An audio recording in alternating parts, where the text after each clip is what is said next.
Chemistry discuss करेंगे आज हम।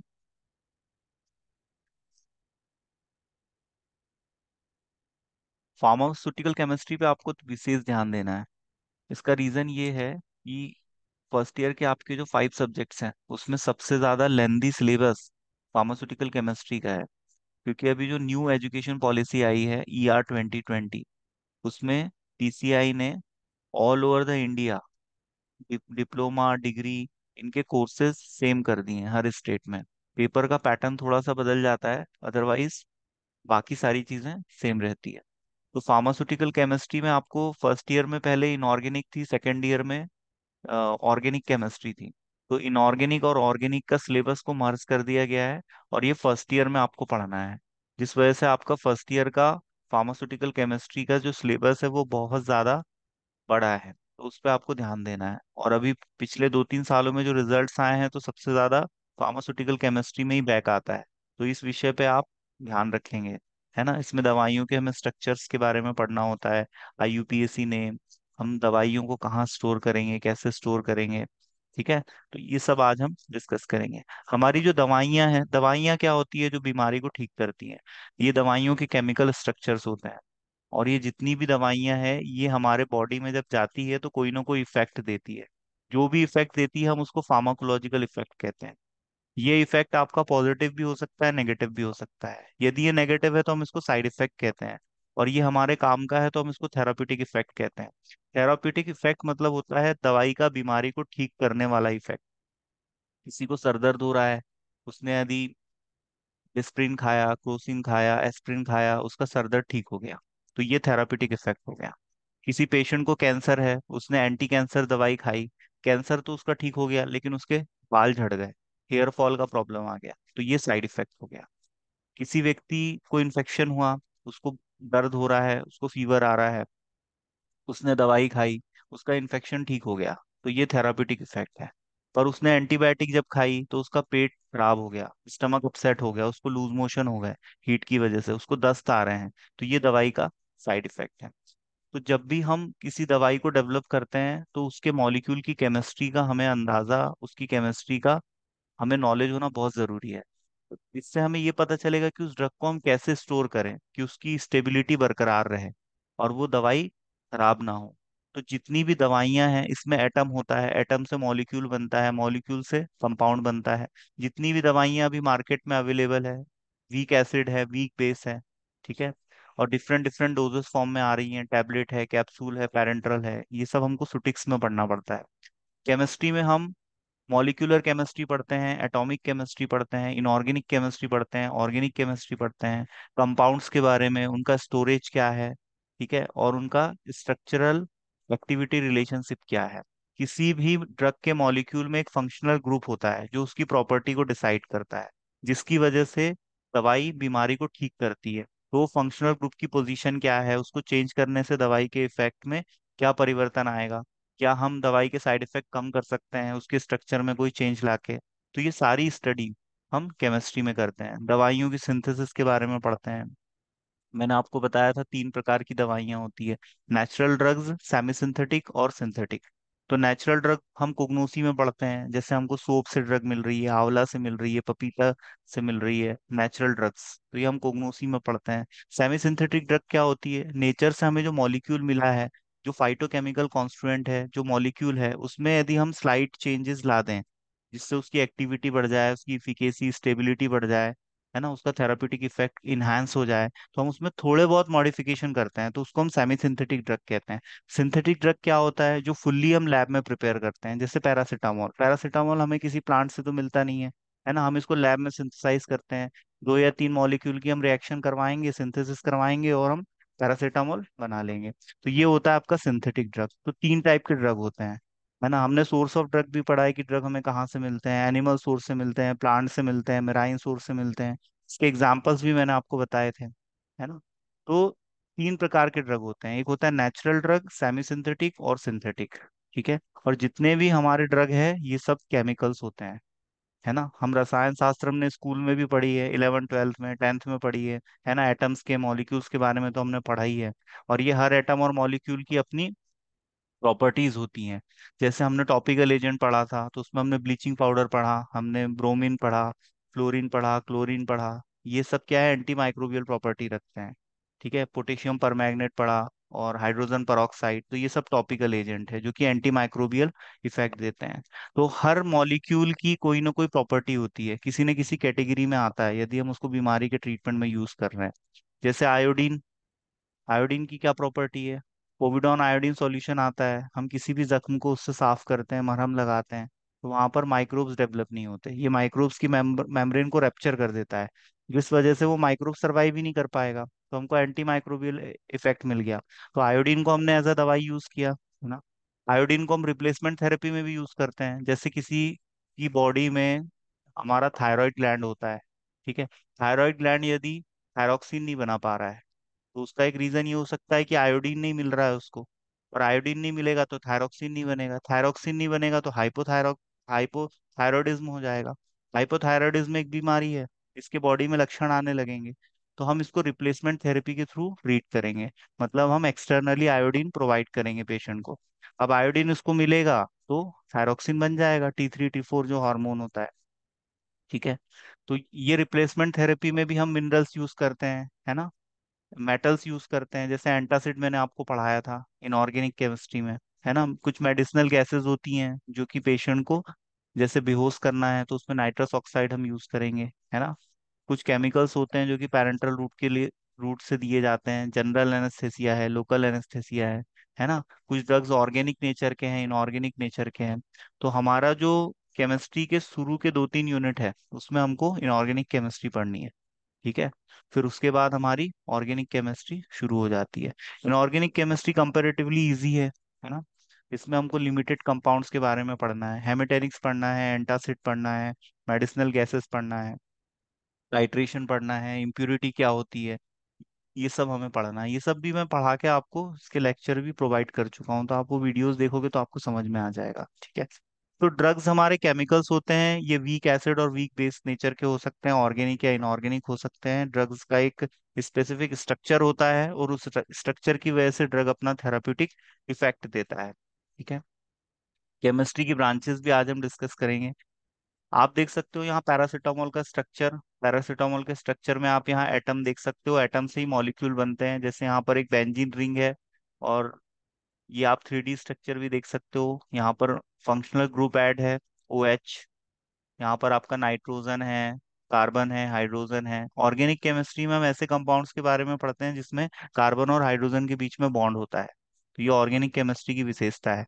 और इनऑर्गेनिक केमिस्ट्री में हम मिनरल्स के बारे में पढ़ते हैं, जैसे कैल्शियम है, आयरन है ना, मेटल्स हैं, मेटल के जो कंपाउंड्स बनते हैं, जैसे एंटासिड है ना, मैग्नीशियम हाइड्रोक्साइड, कैल्शियम हाइड्रोक्साइड, आपका इसके जो मार्केटेड फॉर्मुलेशंस आते हैं, जैसे जेलुसिल है, मॉम प्लस सिरप है ना, ये सब as a laxative, purgative, cathartic, है ना, एसिड को न्यूट्रलाइज करके हमारे स्टमक की जो प्रॉब्लम है उसमें हमें रिलीफ देते हैं। तो ये इसके एग्जांपल्स हो गए। तो यहाँ पर आप पैरासीटामोल का स्ट्रक्चर देख सकते हो, इसमें नंबर ऑफ कार्बन है 8, नंबर ऑफ हाइड्रोजन है 9, एक नाइट्रोजन है और 2 ऑक्सीजन के मॉलिक्यूल है। तो इस तरह से ये इसका कंप्लीट पूरा स्ट्रक्चर बना है। ये यहाँ पर आप 3D स्ट्रक्चर देख सकते हो, यहाँ पर इसका ये नॉर्मल स्ट्रक्चर है, यहाँ पर इसमें बेंजीन का एक रिंग है। बेंजीन रिंग मतलब साइक्लिक रिंग, मतलब एक साइकिल पूरा कार्बन चेन का। ठीक है, एक होती है ओपन ओपन चेन रिंग, है ना, एक होती है ब्रांच्ड चेन, ब्रांच चेन में ब्रांचिंग होगी। ठीक है, और साइक्लिक स्ट्रक्चर में पेंटावेलेंट होगा, ये सब मैंने आपको बताया है। पेंटावेलेंट होगा, हेक्सावेलेंट मतलब उसमें 6 कार्बन रहेंगे, जैसे बेंजीन में 6 कार्बन है ना। पायरोल रिंग होती है, ये सब डिफरेंट डिफरेंट रिंग होती है जो कि ड्रग के स्ट्रक्चर में आप देख सकते हो। यहाँ पर आप एस्प्रिन का स्ट्रक्चर देख सकते हो, इसमें भी एक बेंजीन रिंग प्रेजेंट है, OH ग्रुप है ना, और इसमें यहाँ पर ऑक्सीजन है। तो ये इसका स्ट्रक्चर है। तो ऑर्गेनिक केमिस्ट्री, केमिस्ट्री की वो ब्रांच होती है जिसमें हम कार्बन कंटेनिंग कंपाउंड के बारे में पढ़ते हैं, उनके स्ट्रक्चर के बारे में पढ़ते हैं, प्रॉपर्टीज के बारे में पढ़ते हैं, मेडिसिनल कंपाउंड की सिंथेसिस और उसकी फिजिको केमिकल प्रॉपर्टीज, ये सारी स्टडी हम करते हैं ऑर्गेनिक केमिस्ट्री में। और इनऑर्गेनिक केमिस्ट्री में हम इनऑर्गेनिक कंपाउंड्स के बारे में पढ़ते हैं जिसमें कार्बन प्रेजेंट नहीं होता है। तो इसमें भी वाइड रेंज ऑफ सब्सटेंसेस आते हैं, जैसे मेटल है, मिनरल्स हैं, है ना, कुछ कंपाउंड है जो हम as a medicinal purpose use करते हैं। एनालिटिकल केमिस्ट्री में हम क्वांटिटेटिव और क्वालिटेटिव एनालिसिस पढ़ते हैं। एनालिसिस क्या होती है, किसी भी सब्सटेंस को हमें समझना है कि वो सब्सटेंस का उसकी कंसंट्रेशन कैसी है ना। तो इसको हम क्वांटिटेटिव एनालिसिस बोलते हैं। यदि सैंपल में हम ये पता लगाए कि वो सैंपल क्या है, तो हम उसको क्वालिटेटिव एनालिसिस कहते हैं। जैसे मैं आपसे कहूं कि भाई इस सैंपल में क्या है, मैं केवल इतना पूछूं और आप बोलो कि प्रोटीन है, तो ये क्वालिटेटिव एनालिसिस हो गई। अब मैं बोलूंगा इसमें कितना प्रोटीन है, how much protein is present in this sample. तो अब मैंने हाउ मच की बात कर ली, है ना।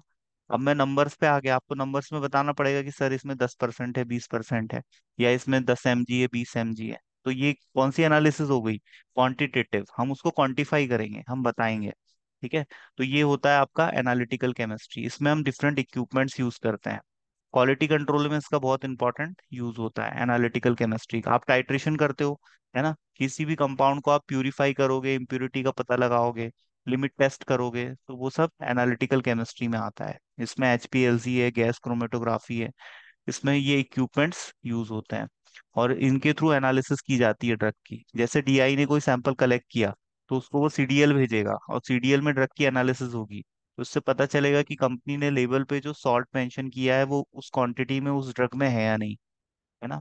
उस दवाई के लेवल पे जो भी चीजें मेंशन की है वो उसमें उतनी क्वांटिटी में होनी चाहिए, है ना। कंपनी भी क्वालिटी कंट्रोल डिपार्टमेंट में सैंपलिंग के थ्रू अपने प्रोडक्ट की क्वालिटी को इंश्योर कर लेती है मार्केट में भेजने से पहले। तो क्वालिटी कंट्रोल के जो पैरामीटर्स होते हैं, ये स्टैंडर्ड्स कहाँ दिए हुए हैं, IP में, इंडियन फार्माकोपिया में। ये भी मैं आपको पढ़ा चुका हूँ, इंडियन फार्माकोपिया क्या होती है, IP के कौन से एडिशन कब आए और किसकी चेयरमैनशिप में आए, है ना। इंडियन फार्माकोपियल कमीशन कहाँ पर है, इसका हेड ऑफिस कहाँ पर है, ये सारी इंफॉर्मेशन, और इसके कब कौन से एडिशन आए हैं, है ना। तो ये सब इंपॉर्टेंट इंफॉर्मेशन एग्जाम में पूछी जाती है। टाइट्रेशन आपको पूछा जाता है, टाइट्रेशन क्या होता है। टाइट्रेशन तो मैंने कल ही पढ़ाया था, है ना, उसका वीडियो भी आपको प्रोवाइड किया था, तो टाइट्रेशन का वीडियो आप लोग देख लेना, है ना। और नेक्स्ट आता है आपका बायोकेमिस्ट्री। बायोकेमिस्ट्री आपको डिप्लोमा इन फार्मेसी के सेकेंड ईयर में पढ़नी है।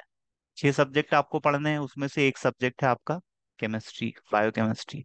तो बायोकेमिस्ट्री में हम बायोमोलिक्यूल्स के बारे में पढ़ते हैं। ह्यूमन बॉडी में एटॉमिक लेवल पे और मॉलिक्यूलर लेवल पे जो रिएक्शंस हो रही हैं, जो बायोकेमिकल प्रोसेसेस हो रही हैं, मेटाबॉलिज्म हो रहा है ना, एनाबॉलिज्म हो रहा है, कैटाबॉलिज्म हो रहा है, इसमें बायोमोलिक्यूल्स इन्वॉल्व होते हैं। हमारे जो हार्मोन है, न्यूरोट्रांसमीटर हैं, एंजाइम्स है, ये सभी बायोमोलिक्यूल है। ठीक है। इनकी डेफिशिएंसी से हमें डिजीजेस भी होती है। जैसे डोपामीन कम हो गया तो पार्किंसनिज्म हो जाएगा, है ना? मतलब हमारे हाथ पैर में शिवरिंग होने लगेगी। इंसुलिन यदि कम हो गया तो डायबिटीज हो जाएगा, इंसुलिन की डेफिशिएंसी से डायबिटीज होता है। ठीक है। आपका जैसे थायरॉक्सिन कम हो गया तो हाइपोथायरायडिज्म हो जाएगा, है ना, थायरॉक्सिन का प्रोडक्शन रुक गया। तो इस तरह से किसी भी एंजाइम, हार्मोन या न्यूरोट्रांसमीटर की डेफिशिएंसी की वजह से हमें बीमारी हो जाती है।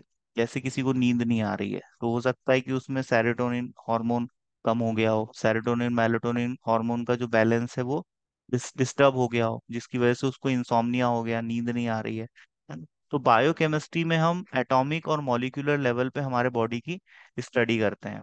जैसे कार्बोहाइड्रेट एक बायोमोलिक्यूल है, प्रोटीन एक बायोमोलिक्यूल है, लिपिड एक बायोमोलिक्यूल है ना। हमारी बॉडी में मैक्रोमोलिक्यूल्स होते हैं, माइक्रोमोलिक्यूल्स होते हैं। जैसे हमारा प्लाज्मा मेम्ब्रेन है वो फॉस्फोलिपिड का बना है। हमारा जो न्यूक्लियस है उसके अंदर जो जेनेटिक मटेरियल है वो हिस्टोन प्रोटीन का बना है। DNA RNA, deoxy ribonucleic acid और राइबोन्यूक्लिक एसिड। तो इस तरह से हमारी बॉडी एटॉमिक मॉलिक्यूलर लेवल पे है। तो उसकी स्टडी हम बायोकेमिस्ट्री में करते हैं। कार्बोहाइड्रेट का मेटाबॉलिज्म कैसे हो रहा है, प्रोटीन का मेटाबॉलिज्म कैसे हो रहा है, हम प्रोटीन को कैसे आइडेंटिफाई करेंगे, कार्बोहाइड्रेट का मेटाबॉलिक डिसऑर्डर क्या है, लिपिड का मेटाबॉलिक डिसऑर्डर क्या है। लिपिड, यदि हमारे ब्लड में लिपिड का लेवल बढ़ेगा तो हमारे हार्ट पे लोड बढ़ेगा, है ना, हाइपरलिपिडेमिया हो जाएगा, जिसकी वजह से हमारी जो आर्टरीज है उनका डायमीटर कम हो जाएगा, तो हाइपरटेंशन होने की पॉसिबिलिटी है। तो इसलिए हम बायोकेमिस्ट्री को समझते हैं। जैसे यूरिन की एनालिसिस हो रही है, ब्लड की एनालिसिस हो रही है, CBC complete blood test, kidney function test, हमको किडनी किडनी की परफॉर्मेंस की जांच करनी है, लिवर की परफॉर्मेंस की जांच करनी है, तो ये सब हम बायोकेमिस्ट्री में पढ़ते हैं। लैब में जितने भी टेस्ट हो रहे हैं, liver function test, kidney function test, है ना, यूरिन एनालिसिस हो रही है, ब्लड एनालिसिस हो रही है, कंप्लीट ब्लड टेस्ट, तो ये सारा हम केमिस्ट्री में पढ़ते हैं, क्योंकि ये सभी तो बायोमोलिक्यूल है ना। तो बायोकेमिस्ट्री एक्सप्लोर करती है हमारे बॉडी में जो केमिकल प्रोसेसेस हो रहे हैं लिविंग ऑर्गेनिज्म में, है ना। मेटाबॉलिज्म पढ़ते हैं हम, कैटाबॉलिज्म, एनाबॉलिज्म, प्रोटीन का और न्यूक्लिक एसिड का, कार्बोहाइड्रेट का, लिपिड का, ये सभी बायोमोलिक्यूल्स हैं। और यही हमारा बायोलॉजिकल सिस्टम बनाते हैं, तो उसकी स्टडी हम बायोकेमिस्ट्री में करते हैं। इन्वायरमेंटल केमिस्ट्री में आपने देखा होगा हमारे आसपास का जो इको सिस्टम है, एयर है, वाटर है, इसका हमारी बॉडी पे प्रभाव पड़ता है। और केमिस्ट्री तो हर जगह है। जैसे हम किसी पॉल्यूशन की स्टडी कर रहे हैं कि भाई पॉल्यूशन ह्यूमन बींग्स पे क्या इफेक्ट डाल रहा है। इन्वायरमेंट में यदि पॉल्यूशन बढ़ जाएगा तो रिस्पिरेटरी ट्रैक की प्रॉब्लम होगी, है ना। हॉस्पिटल से जो बायोमेडिकल वेस्ट निकलता है, इसको हम कैसे डिस्पोज करेंगे, कैसे उस केमिकल को हम डीएक्टिवेट कर सकते हैं कि जिससे वो इन्वायरमेंट को नुकसान ना पहुंचाए, इन्वायरमेंट को डैमेज ना करे। ठीक है, बायोमेडिकल वेस्ट मैनेजमेंट भी मैंने आपको पढ़ाया है। हॉस्पिटल से जो वेस्ट निकलता है, जैसे पैथोलॉजी लैब में किसी ने सैंपल दिया, या किसी कहीं कोई सर्जरी हुई तो कोई ऑर्गन किसी का एक्सट्रैक्ट कर लिया बॉडी से, है ना, तो उस ऑर्गन को हम बॉडी से जब बाहर निकालते हैं तो उसको हम डिस्पोज करते हैं, तो उसको उसका प्रॉपर डिस्पोजल जरूरी है ना। जैसे किसी ने स्पूटम का सैंपल दिया, उस सैंपल में टीबी कंफर्म हो गया, मतलब उस पेशेंट को टीबी है। अब टीबी है तो उसका जो सैंपल है वो यदि मैं हर कहीं फेंक दूंगा तो और किसी को भी टीबी हो जाएगा, तो मैं उसको प्रॉपर डिस्पोज करूंगा ना। अब जैसे कोई एक्सपायरी दवाई है, मैंने उस एक्सपायरी दवाई को नदी में बहा दिया, अब उस नदी का पानी कोई पिएगा तो वो तो बीमार पड़ सकता है ना, वो दवाई अननेसेसरली उसके अंदर जा सकती है। इसलिए जितने भी केमिकल है इनको या तो जलाया जाता है, या तो इनको डीएक्टिवेट करके गढ़ा दिया जाता है ना। तो इनका एक प्रोसेस होता है इनको डिस्पोज करने का, जिससे इनके हानिकारक प्रभाव को कम किया जा सके। और हम इन्वायरमेंटल केमिस्ट्री में ये भी पढ़ते हैं कि हम पॉल्यूशन से कैसे बच सकते हैं, है ना। जैसे आपने देखा होगा जहां पर भी ज्यादा धुआं हुआ है, थोड़ा सा मास्क वास्क लगा लो, तो सीधे हमारे नोज के थ्रू पॉल्यूटेंट्स हमारे अंदर नहीं जाते, नहीं तो इसकी वजह से कैंसर हो सकता है। कैसे हम इनको न्यूट्रलाइज कर सकते हैं, पानी को हम कैसे प्यूरिफाई कर सकते हैं। पानी में जैसे हम क्लोरीन की गोली गोली डालते हैं कुएं में, तो इससे पानी साफ हो जाता है। फिल्ट्रेशन से हम पानी साफ कर सकते हैं। ठीक है, तो हम इन्वायरमेंटल केमिस्ट्री में ये सारी स्टडीज करते हैं। पॉल्यूशन कंट्रोल हमें करना बहुत जरूरी है, वेस्ट वेस्ट को मैनेज करना हमें बहुत जरूरी है, और ह्यूमन एक्टिविटी का एनवायरनमेंट पे क्या प्रभाव पड़ रहा है, वो ऐसी कौन सी एक्टिविटी है जिसकी वजह से पॉल्यूशन हो रहा है, और उस पॉल्यूशन को कैसे कम किया जा सकता है, और पॉल्यूशन की वजह से कौन सी बीमारी इंसान में हो सकती है। ठीक है, तो ये सब हम कंपैरेटिवली स्टडी करते हैं इन्वायरमेंटल केमिस्ट्री में। समझ में आ रहा है आप लोगों को बायोकेमिस्ट्री क्या है, इन्वायरमेंटल केमिस्ट्री क्या है? ये सब बेटा केमिस्ट्री की ही ब्रांचेस हैं। इनऑर्गेनिक केमिस्ट्री, ऑर्गेनिक केमिस्ट्री, ये सब केमिस्ट्री की ब्रांचेस हैं। हमने केमिस्ट्री की डेफिनेशन को समझा, केमिस्ट्री की ब्रांचेस अभी हम डिस्कस कर रहे हैं, और किस ब्रांच में हम क्या पढ़ते हैं। आपको समझ में आ रहा होगा तो ऐसा लग रहा होगा कि केमिस्ट्री पढ़ना बहुत जरूरी है ना। इतने सारे केमिकल्स हम लोग यूज करते हैं या नहीं। हम जो फूड यस कंज्यूम सर। करते हैं उसमें बायोमोलिक्यूल्स होते हैं, कार्बोहाइड्रेट होता है, लिपिड होता है, प्रोटीन होता है ना। अब प्रोटीन हमारी बॉडी में यदि ब्रेक डाउन होगा, ब्रेक डाउन मतलब टूटेगा, टूटना मतलब कैटाबॉलिज्म, एनाबॉलिज्म मतलब जुड़ना, है ना। जैसे न्यूक्लिक एसिड है, न्यूक्लिक एसिड का यदि पॉलीमराइजेशन होगा, पॉलीमराइजेशन मतलब क्या होता है, पॉलीमर मतलब एक एक एटम, है ना, या एक मॉलिक्यूल, और वो वैसे ही बहुत सारे मॉलिक्यूल आपस में यदि जुड़ जाएंगे, जैसे इंसुलिन का प्रोडक्शन होता है, उसमें 51 अमाइनो एसिड का एक चैन होता है, तो ये जो इंसुलिन बन रहा है इसको हम क्या बोलेंगे, एनाबॉलिज्म। हमने जो प्रोटीन कंज्यूम किया वो प्रोटीन ब्रेक डाउन होगा, इसको हम बोलेंगे कैटाबॉलिज्म। और कैटाबॉलिज्म और एनाबॉलिज्म को हम एक साथ क्या बोलेंगे, मेटाबॉलिज्म। तो मेटाबॉलिज्म की डेफिनेशन भी आपसे पूछी जाती है। हम नमक नमक खाते हैं, नमक भी केमिकल है, NaCl सॉल्ट, है ना। तो हमारे आसपास बहुत सारे केमिकल है। हम घर पे फ्लोर साफ करते हैं, डिसइंफेक्टेंट का यूज करते हैं, लाइजॉल यूज करते हैं, हार्पिक यूज करते हैं, ये भी केमिकल है।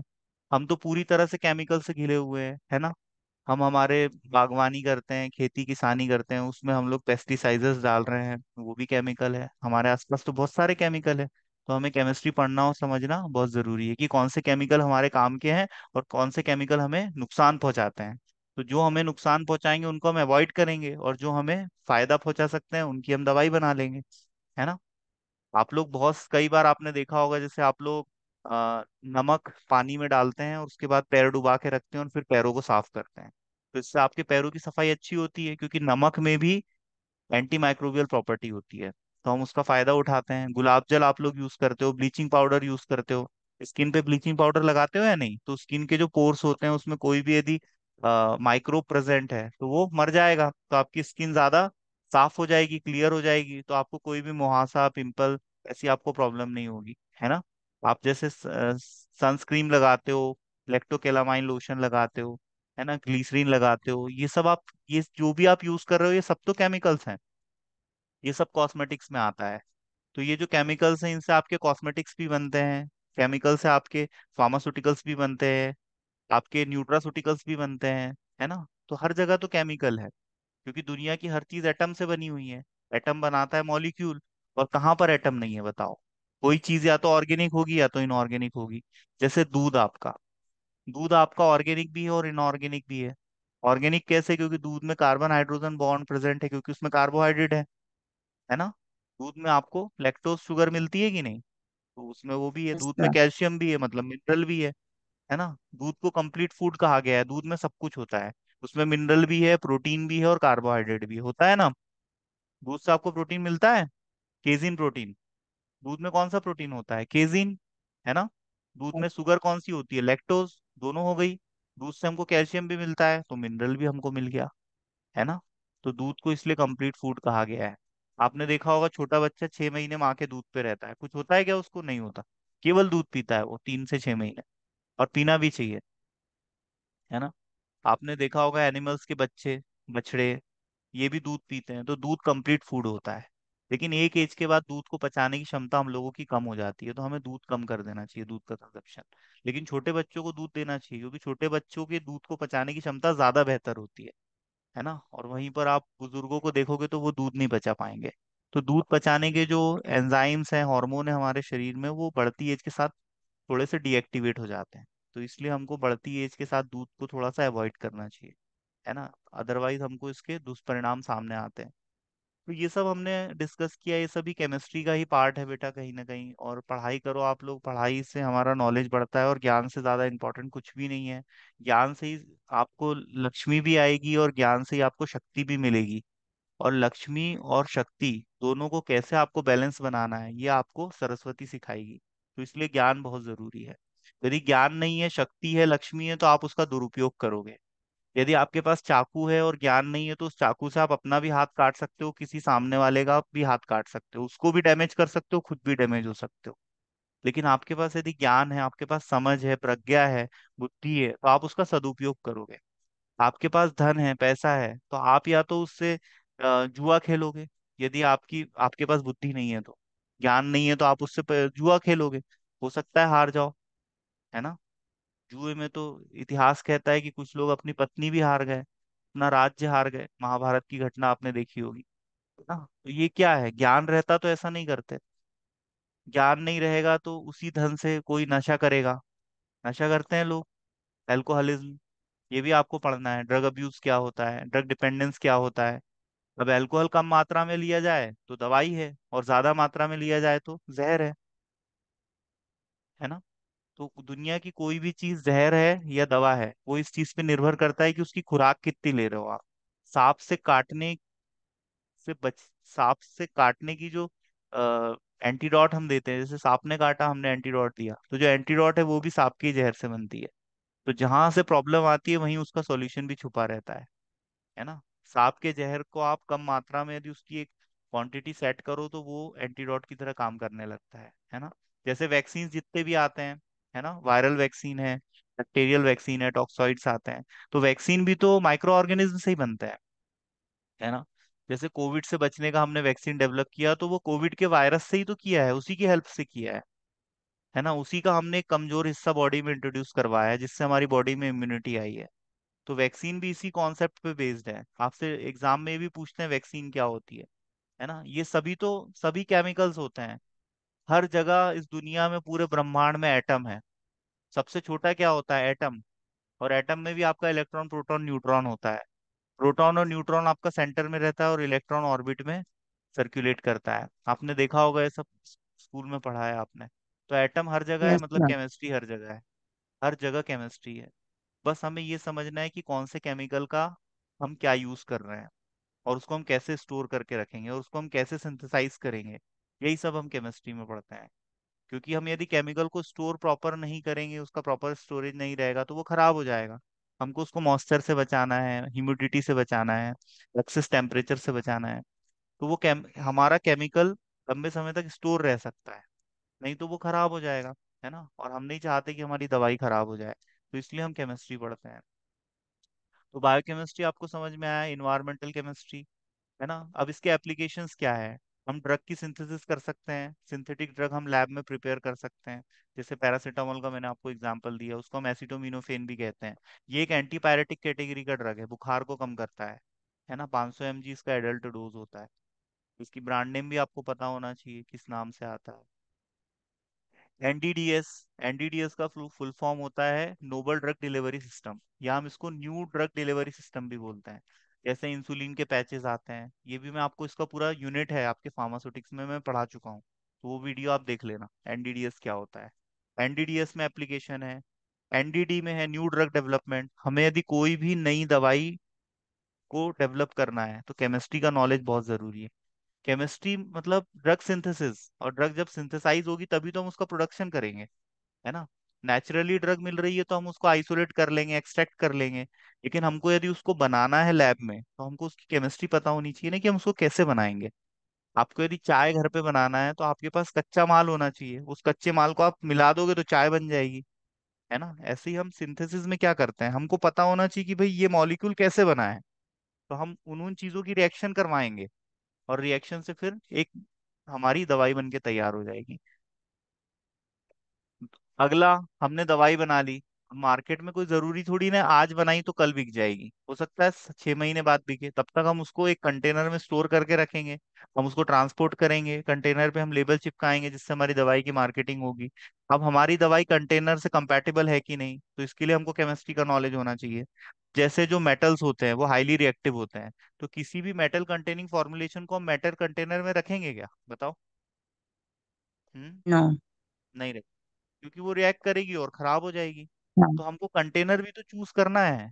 कंटेनर में हमारी यस। दवाई कई महीने सालों तक रहेगी, तो वो कंटेनर के साथ कंपैटिबल है या नहीं, कोई रिएक्ट तो नहीं, रिएक्शन तो नहीं कर रही है ना, उसमें कोई फिजिकल चेंज तो नहीं आ रहा, कोई केमिकल चेंज तो नहीं आ रहा। तो इसके भी लिए हमको केमिस्ट्री का आइडिया होना चाहिए, ताकि हम ड्रग को प्रॉपर स्टोर करके रख सके, ड्रग को हम प्रॉपर कंटेनर में रख सकें, जिससे हमारी दवाई स्टेबल रहे, दवाई की इफिकेसी बरकरार रहे, उसका थेराप्यूटिक एक्शन बरकरार रहे। तो इसलिए हमको केमिस्ट्री का नॉलेज जरूरी है। फॉर्मुलेशन को डेवलप करने में, आर एंड डी में, रिसर्च एंड डेवलपमेंट, आप जो डिप्लोमा कर रहे हो इसमें डिग्री भी होती है, और इसी में पीजी भी होता है, एमफॉर्म जिसको हम बोलते हैं। एमफॉर्म में ब्रांचेस होती हैं, ये जैसे फार्मास्यूटिकल केमिस्ट्री, फार्माकोग्नोसी, आप जितने भी सब्जेक्ट पढ़ रहे हो, ये सब्जेक्ट अपने आप में ब्रांच है फार्मेसी की। फार्माकोग्नोसी, फार्माकोलॉजी, मेडिसिनल केमिस्ट्री, ये सभी ब्रांचेज है फार्मेसी की। और आपको पूरी पूरी ब्रांचेस पढ़नी पड़ती है। यदि आप पीजी करोगे तो एक एक ब्रांच को आपको 2 साल पढ़ना पड़ता है, ठीक है। तो ये सभी ब्रांचेस हैं। और ये जितने भी मैं आपको ये सब टॉपिक बता रहा हूँ, ये बहुत ह्यूज टॉपिक है, और ये फैक्ट्री में बहुत ज्यादा यूज किए जाते हैं, है ना। पर यहाँ पर हमको डिप्लोमा में केवल शॉर्ट में पता होना चाहिए कि ये क्या होता है, ठीक है। आर एंड डी पूरा डिपार्टमेंट होता है फैक्ट्री में, जिसमें हम बीमारियों की दवाई की खोज करते हैं। जैसे अभी कोविड की वैक्सीन आई, तो उसको आर एंड डी डिपार्टमेंट ने खोजा है, उसमें साइंटिस्ट काम करते हैं। एस क्या होता है, स्ट्रक्चरल एक्टिविटी रिलेशनशिप, किसी भी मॉलिक्यूल में एक ऐसा ग्रुप जरूर होता है जिसकी वजह से एक्शन आता है, तो उसी को हम क्या बोलते हैं, फंक्शनल ग्रुप। अब उस ग्रुप की पोजीशन को यदि हम चेंज करें तो ड्रग की एक्टिविटी चेंज हो जाती है। तो वही हम स्टडी करते हैं एस में, स्ट्रक्चरल एक्टिविटी रिलेशनशिप। तो इससे हम क्या है, दवाई के मॉलिक्यूल की इफिकेसी को बढ़ाएंगे, उसके साइड इफेक्ट को कम करेंगे, है ना। तो इस तरह से हम इसको मैनेज करते हैं। और कंप्यूटर में ड्रग की डिजाइन होती है, 3D स्ट्रक्चर को हम कंप्यूटर में देखते हैं कि उसका स्ट्रक्चर कैसा है, उसको 3D स्ट्रक्चर में कौन सा फंक्शनल ग्रुप कहाँ पर है, और उसको हम चेंज कर देंगे तो भाई क्या चेंज आ रहा है दवाई के एक्शन में, उस कंपाउंड के बिहेवियर में क्या चेंजेस आ गया, हमने यदि उसकी पोजीशन चेंज कर दी तो, है ना। तो ये सारा काम केमिस्ट्री में होता है, और केमिस्ट्री सबसे इंपॉर्टेंट है ड्रग डेवलपमेंट के लिए, ठीक है। इसलिए हम हमें फार्मास्यूटिकल केमिस्ट्री पढ़ाई जाती है, ताकि फार्मासिस्ट आगे चल के दवाई की कंपनियों में R&D डिपार्टमेंट में काम कर सके, नई नई दवाइयों की खोज कर सके, है ना। फॉर्मुलेशन डेवलप कर सके, फॉर्मुलेशन में उसको कैसे हम मैनेज कर सकते हैं, ये सारी चीजें केमिस्ट्री के नॉलेज से आती है। ड्रग की एनालिसिस कर सके, है ना, ड्रग एनालिस्ट की पोस्ट होती है। ड्रग एनालिसिस में हम दवाई की क्वालिटी को इंश्योर करते हैं कि दवाई की गुणवत्ता कैसी है, तो ये हम पता लगाते हैं। दवाई की फिजिकल प्रॉपर्टी में जैसे आता है, दवाई आपकी सॉल्युबिलिटी कैसी है, उसका दवाई का मेल्टिंग पॉइंट क्या है, मॉलिक्यूलर वेट क्या है, ये सब हमें पता रहना चाहिए हर दवाई का, है ना। उसको किस टाइप के कंटेनर में हम स्टोर करेंगे, ग्लास कंटेनर, मेटल कंटेनर, तो इसका भी हमें आइडिया होना चाहिए। हमारी दवाई को हमें टेम्परेचर से भी बचाना है। ज्यादातर दवाइयाँ 25 डिग्री सेल्सियस के ऊपर रखे जाने पर खराब हो जाती है। फ़ारेनहाइट में बात करें तो 68 to 77 फ़ारेनहाइट, ठीक है। तो 25 डिग्री सेल्सियस के ऊपर यदि हम दवाई को स्टोर करके रखेंगे तो दवाई हमारे खराब होने की पॉसिबिलिटी ज्यादा होती है। इसीलिए हमें दवाई को एसी वाले इन्वायरमेंट में रखना ज्यादा बेहतर होता है, क्योंकि एसी से हम टेम्परेचर को रेगुलेट कर लेते हैं, ठीक है। और कुछ दवाइयाँ ऐसी होती है जो रेफ्रिजरेटर में रखी जाती है, जैसे वैक्सीन है, एंटीबायोटिक है, और कुछ आपके बायोलॉजिकल्स हैं जो हमें एनिमल्स और माइक्रो ऑर्गेनिज्म से जो फॉर्मुलेशन मिलती है, जैसे इंसुलिन।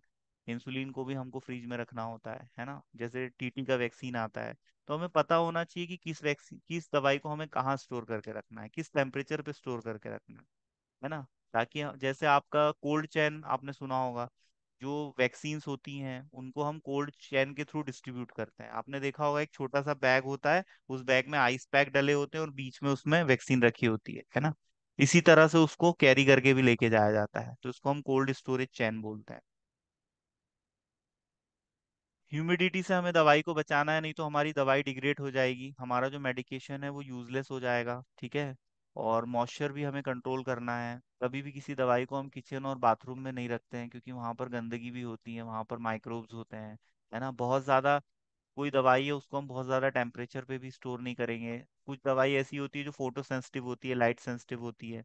लाइट सेंसिटिव दवाई मतलब जो सूर्य के प्रकाश यदि डायरेक्ट हमारी दवाई पे पड़ेगा तो हमारी दवाई खराब हो सकती है, तो उसको हम फोटो सेंसिटिव ड्रग्स कहते हैं, है ना। हाइग्रोस्कोपिक ड्रग्स होती हैं जो कि मॉइस्चर ग्रैब करके लिक्विफाई हो सकती है। तो ये सब हमें पता होना चाहिए, इसलिए दवाइयों को हम ज्यादातर अंधेरे में रखते हैं, है ना। अंधेरे में दवाइयों को रखा जाता है, तो इस चीज का हमें ध्यान रखना है। अब जैसे हम एम्बर्ड कलर का बॉटल यूज करते हैं, भूरे कलर का कांच हम क्यों यूज करते हैं, क्योंकि वो लाइट रेजिस्टेंट होता है ना। जैसे मैं यहाँ बैठा हूँ, खिड़की से सूरज का प्रकाश आ रहा है और वो दवाई पे पड़ रहा है, तो दवाई खराब हो जाएगी या नहीं। यदि एम्बर्ड कलर के बॉटल में है तो लाइट रेजिस्टेंट है, तो दवाई खराब नहीं होगी हमारी। तो ये सब छोटी छोटी चीजें हैं जो हम केमिस्ट्री में पढ़ते हैं।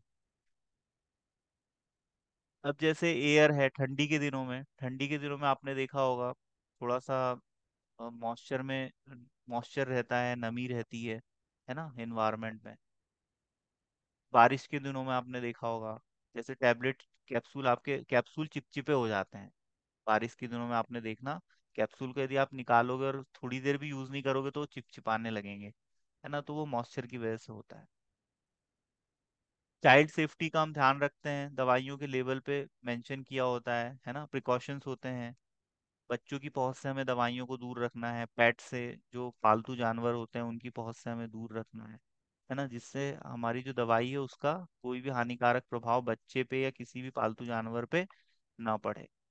हर हर दवाई का स्टोरेज कंडीशन होता है, वो हमें इसका आइडिया होना चाहिए। अब जितना भी एक एक्सपायरी मेडिसिन है वो हम कभी किसी पेशेंट को नहीं देते, वो यूजलेस हो जाता है, उसको या तो हम कंपनी को वापस भिजवा देंगे, या हम उसको इस तरह से ट्रीट करेंगे कि हम उसको डिस्पोज कर सके, है ना। एक्सपायरी मेडिसिन बेचना इलीगल है, ये एक अपराध की श्रेणी में आता है, जिससे फार्मासिस्ट का लाइसेंस भी सस्पेंड हो सकता है और उसको जेल भी हो सकती है। तो एक्सपायरी मेडिसिन कभी भी नहीं बेचना है। और जो भी मेडिसिन नियर एक्सपायरी है, वैसे तो नॉर्म्स कहते हैं कि यदि कोई मेडिसिन नियर एक्सपायरी है तो उसको देना ही नहीं है, मतलब 1 महीने बचे हैं तो भी नहीं देना है ना। गवर्नमेंट हॉस्पिटल में भी ऐसा ही होता है, लेकिन लोग इसका पालन नहीं करते, वो बात अलग है। लेकिन जैसे कोई मेडिसिन का शेल्फ लाइफ 3 साल का है ना, अब वो 2.5 साल पुरानी हो चुकी है तो अब उसको नहीं देना मतलब एक्सपायरी डेट से पहले ही उसको डिस्पोज कर दिया जाता है, ऐसे नॉर्म्स है। लेकिन चूंकि अब हमारे देश में थोड़ी गरीबी है ना, और दवाइयों की अवेलेबिलिटी बहुत बढ़िया नहीं है ना, तो इस वजह से मतलब दिया जाता है। फिर भी यदि डेट क्रॉस हो गई है तो उसके बाद तो एक दिन बाद भी नहीं देना है। तो आप लोग जब भी मेडिकल से दवाई खरीदते हो तो फ्रेश दवाई खरीदा करो। जैसे किसी दवाई की एक्सपायरी 3 साल की है, तो ऐसा नहीं कि अब 2 महीने बचा और आप उस दवाई को खरीद रहे हो।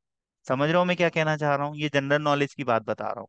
जब भी आप हाँ मेडिकल सर। स्टोर से दवाई खरीदो तो उसकी एक्सपायरी डेट देखो, फ्रेश होना चाहिए, है ना। ऐसा नहीं कि साहब 1 महीने तो बचा है, खा लो, क्या दिक्कत है। भैया तुमने 3 साल पहले बनाई है, अब 28, मतलब इतने महीने गुजर गए, 36 महीने, एक साल में 12 महीने, 36 महीने, 35 महीने से तो रखी हुई है। कभी गोडाउन में रखी थी, कभी तुम्हारे मेडिकल स्टोर पे रखी थी, अब वो दवाई मैं क्यों खाऊं? मुझे ऐसी दवाई दो जो अभी लेटेस्ट बन के आई है, फ्रेश। क्योंकि दवाइयों में डिग्रेडेशन होता है ना धीरे धीरे। जो दवाई की क्वालिटी जब वो बनी थी तब थी, फ्रेशली प्रिपेयर्ड थी, अब वो है क्या? नहीं है। नो है ना। सर। कि उसमें कुछ तो चेंज आया होगा, तो हम वो चेंज क्यों क्यों जी। सहन करें? हम तो पैसा दे रहे हैं ना। तो आप लोग को मैं अवेयरनेस की बात बता रहा हूँ, तो कोई भी दवाई जो नियर एक्सपायरी है बेटा, उसको आप लोग अवॉइड किया करो, है ना। पर अब ये बिजनेस पॉइंट ऑफ व्यू से लॉस है एक बिजनेसमैन का, है ना। इसलिए उसको कोशिश करना चाहिए कि वो स्टॉक को मेंटेन करे। इसलिए आपको स्टॉक मैनेजमेंट भी सिखाया जाता है कि जो दवाइयां ज्यादा बिकती है उसका स्टॉक आपको ज्यादा रखना है, जो दवाइयां आपकी कम चलती है उसका स्टॉक आपको कम रखना है।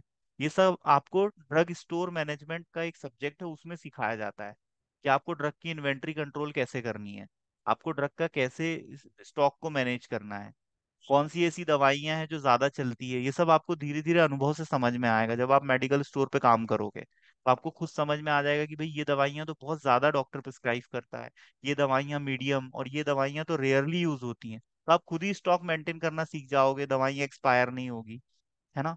और जो दवाइयां जैसे आपको लग रहा है कि एक्सपायरी की तरफ बढ़ रही है, उनको आप पहले निकाल दोगे। जैसे कोई फ्रेश स्टॉक आया है तो आप उसको थोड़ा सा लेट भी निकाल सकते हो। ऐसा हमें मैनेज करना पड़ता है ना। तो हमारा मैनेजमेंट ऐसा रहना चाहिए कि पेशेंट को भी नुकसान नहीं हो और हमें भी नुकसान नहीं हो। इस तरह से हमको मेडिकल स्टोर चलाना चाहिए, है ना। तो ये एक अच्छा मैनेजमेंट माना जाएगा। और फार्मासिस्ट में लीडरशिप क्वालिटी भी होनी चाहिए, पेशेंस होना चाहिए, उसका कम्युनिकेशन अच्छा होना चाहिए, उसमें कॉन्फिडेंस होना चाहिए, है ना। तो ये सारे गुण फार्मासिस्ट में होने बहुत जरूरी है। तो आप लोग रेगुलर क्लासेस अटेंड करो, पढ़ाई किया करो, जो मैं लेक्चर शेयर करता हूँ खाली समय में देखा करो, नोट्स बनाया करो, और एक अच्छे फार्मासिस्ट बनो। और रोज कुछ ना कुछ नया सीखते रहो और अपने आप को इम्प्रूव किया करो। हर दिन आप इम्प्रूव करोगे तो एक दिन आप एक परफेक्शन की तरफ आगे बढ़ोगे, ठीक है। चलिए आज की क्लास हम यहीं पर खत्म करते हैं, है ना। ये लेक्चर मैं आपसे शेयर कर दूंगा थोड़ी देर बाद। किसी को कुछ पूछना है आप में से? कोई डाउट है किसी को? No sir.